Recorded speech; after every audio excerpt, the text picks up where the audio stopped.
I'm pretty sure that everybody has at least one genre or mechanic that they avoid like the plague.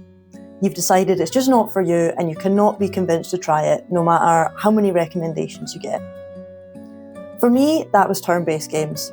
It was a turn-off as soon as I saw something was turn-based, and that game became an instant write-off for me. That changed recently though with Expedition 33.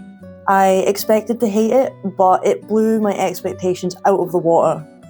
It also then made me realise that I've probably been writing off some really good games this whole time and missing out on some really good experiences. When Expedition 33 was released this year, the internet went crazy, as I'm sure you know. Everybody was saying it was their game of the year, it was a must-play, it was genre-defining. Looking back in retrospect, people maybe went a little bit far, saying it was the greatest of all time. You would have thought the sun was shining out its arse. Now, I'm usually a patient gamer, but I had Xbox Gamepass when it released, and it was kind of my only chance to follow the hype of a brand new release. So I went for it. I had nothing to lose, I didn't have to pay for it, and I thought, if I don't like it, no loss to me. Surprisingly though, I ended up really enjoying it and questioning my own biases and everything that I've written off up until that point. Now, I know for a fact I'm not the only person that's done this. Just look at this Reddit post and there's countless other comments and posts like this saying that turn-based games aren't for them and they didn't think they'd like it, but it's actually one of their best games of the year. So a big reason that I wasn't confident I would enjoy Expedition 33 is that I don't play JRPGs. Now, I know this isn't strictly a JRPG because it's French, so it's more like a FRPG, but similar game, you know what I mean. I've never played a Final Fantasy game. I didn't touch them when I was younger, and then as I've gotten older, more and more of them come out. It just seems so intimidating to try and get into. I wouldn't know where to start. So I've had this perception about them that they were just totally different from games that I play, and I just wouldn't like it. I think Expedition 33 got around this for me by being the first in the series. It made it a little bit more approachable, and I thought, right, well, the story's starting here, surely I can follow along from the start. It also helped that it wasn't in the usual JRPG anime style. Anime is not something that I really watch, and it usually signals to me that this is a game just not built for my tastes. But having such a unique kind of art style and maybe something a bit more tangible to me made it a lot more interesting and approachable. The most experience I've probably had with turn-based combat is in the Pokemon games. However, that's definitely a bad example because I've never really broken past the initial loop of starting Pokemon, running through moves, and just watching battles play out. It just wasn't for me. I thought it was boring. You sit, you pick a move from a menu, you watch a bar go down. Maybe if I did keep playing and push through, then I would have broken through that loop and ended up really enjoying it. Maybe it got more complex. Maybe I would have gotten into the battles and the collecting Pokemon, but I wouldn't know because it never kept my attention long enough to break through that point. Expedition 33, on the other hand, was wildly different to what I expected. I was instantly engaged from the combat. There wasn't a load of battles where I thought, Jesus, I'm just going through the motions. Instantly, the parries, the dodges, the critical hits kept me engaged, and I just found it satisfying to do the battles, so I wanted to keep going. Now, I'm not going to sit and analyse the combat in this video. There will be a million videos that can do that a lot better than I can. But I will just say, most importantly, it did something I thought was impossible for a turn-based game, or turn-based combat. It made the fighting exciting. I thought for a game to be exciting and the combat to be engaging, you needed animations and movement and real-time action and all this stuff. I think this game has made me rethink what goes into making that satisfying and what parts of that I actually do enjoy. Because even though this game had nothing that I would think would draw me in and engage me, it did more than most things I've played this year.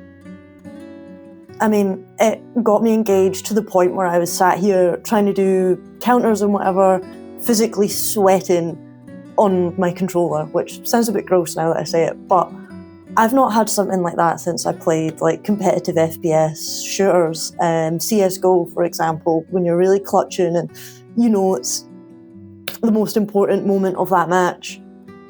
That's the only thing I can compare it to in excitement and what's the word? Tension.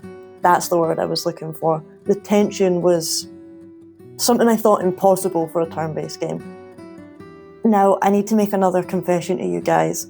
Turn-based games haven't been the only thing I've been avoiding. I've also really been avoiding playing anything labelled as difficult, hard, or Souls-like. For example, I've had Dark Souls 3 in my library for years, got it on a Humble Bundle, and I've never touched it, never played it. And I think that's because I don't want to start it, because I know it will be hard, and then I'll want to quit. Honestly though, going into this game, I expected it to be a lot more hard than it was. I'm glad I didn't listen to the reviews or the posts that said it was, you know, up there with Souls difficulty, because I got on with it quite well. The first time I felt the satisfaction of that loop, it kind of hooked me. Losing all of a sudden didn't make me want to stop playing. If anything, it made me want to keep playing. I felt myself learning with every loss. Every retry, I'd remember a different move that I could do, like an extra parry or an extra dodge, or even just what moves were effective against what enemies. It even got to the point where I went into some battles expecting and wanting to lose, just so that I could restart again and go in with a better game plan and more strategy. Admitted, this probably isn't an Expedition 33 unique characteristic. It's probably just the first time I've experienced it because I've been avoiding hard games and I've never really given them the chance. So I'm thinking going forward that I should probably give some more of these a go, because I clearly really enjoyed it. Now, I'm not saying that Expedition 33 was a perfect game. There's definitely some things in it that I didn't like. I didn't really enjoy trying to navigate without waypoints or a map, and I thought the overworld was just a bit clunky, the way things were set up.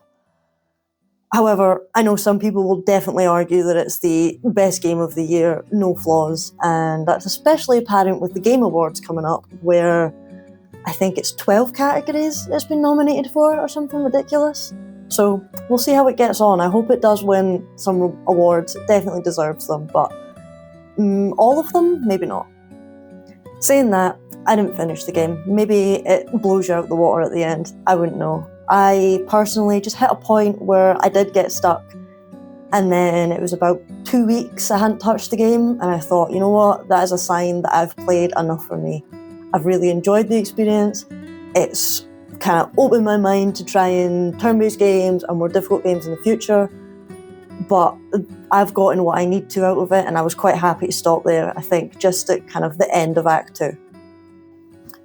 So I would love to know from you guys if you've had a similar experience with this game, if you picked it up on Gamepass, or if you just bought it thinking, I don't know if I'm going to like this, but everyone keeps telling me it's great, so I'll try it.